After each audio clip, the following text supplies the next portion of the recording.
Hello my fellow fantasy book lovers. In today's video I want to talk about my book buying ban that I want to put myself on for 2024. If you've seen one of my previous videos, it was a very big book haul. I actually bought 26 books in 1 month. That is almost a book a day, which is a little bit excessive, let's face it. The thing is, when I started reading again, I never expected to fall in love with reading again the way I did. I also had this beautiful bookcase that I was like, I can fill this, I'm allowed to fill this, I make money, so why not?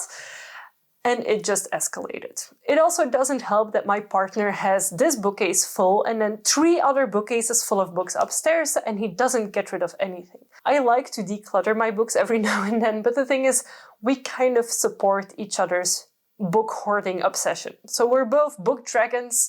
I'm also a bookworm. I also actively read them. The thing is also that I have both the Illumicrate and the Fairy Loot subscriptions, so every single month I get at least 2 books. And the thing is that I've been looking at the books from those subscriptions, and from Illumicrate I liked maybe 2 books that I would have purchased if they weren't in the subscription. For Fairy Loot it was a little bit higher. I think it was about 4 books that I would have purchased if they weren't in the subscription. But 4 out of 12 or 2 out of 12 doesn't really justify me keeping those subscriptions. So in next year, after I bought The Empire of the Damned and another book special edition that I really want through the subscriptions, I am unfortunately going to be cancelling them because, to me personally, they are not entirely worth it. I did love them for discovering more books. However, I now found different ways of discovering books and I don't really need to have those subscriptions. And also, if I really want a book from the subscription, there's a lot of people reselling them on secondhand websites. And if it's like a few books a year that I want, I can pay a little bit more if necessary to get my hands on them. So what am I going to do in 2024? Am I just going to stop cold turkey buying books? Well, no. I won't. I just will be scaling it down a lot. So it's not specifically a no-buy year, it is more a low-buy year. So I'm setting myself 4 rules for book buying. First of all, no more subscriptions. I'm going to cancel both my subscriptions that I currently have, and I will not take on another subscription, however tempting and however beautiful the books may be.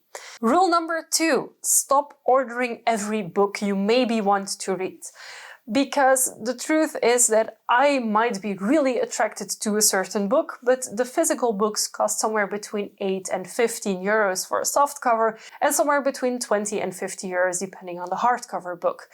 Even though I love reading physical books, I read mostly on my e-reader. So whenever it's a series, I would much rather buy the first book on my e-reader, read it, and then, if I really love it, maybe I can purchase the physical books.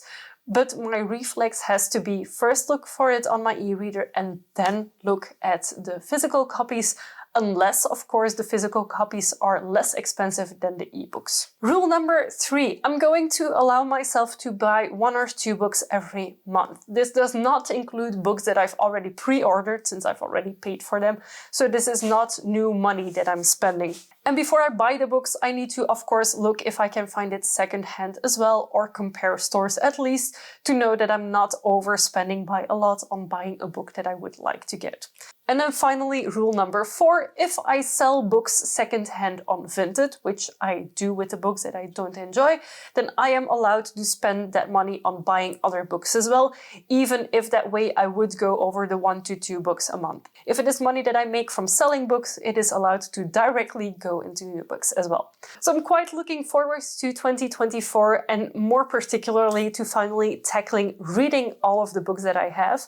And in the last video of this year, I will be talking more in depth about my reading plans for 2024 and how that's going to affect my channel. Let me know if, like me, you also maybe have a slight book hoarding problem, if you are a little bit of a book dragon as well.